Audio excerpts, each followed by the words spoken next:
آج صلی اللہ علیہ وسلم کے پاس کتنے گھوڑے تھے اور ان کے نام کیا تھے؟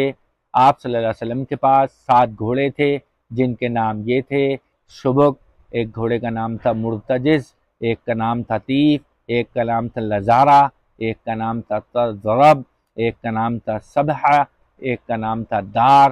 حوالہ اس کا ہے نشر الطیب، اور دوسرا حوالہ ہے زاد المعاد۔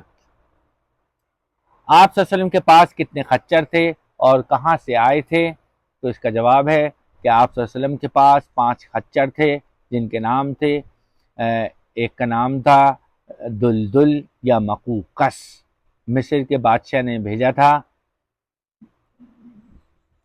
یہ دلدل نامی جو آپ کا خچر تھا یہ مقوقس بادشاہ نے بھیجا تھا جو بادشاہ تھا مصر کا۔ اور فضہ، یہ فروہ، فضہ یا فروہ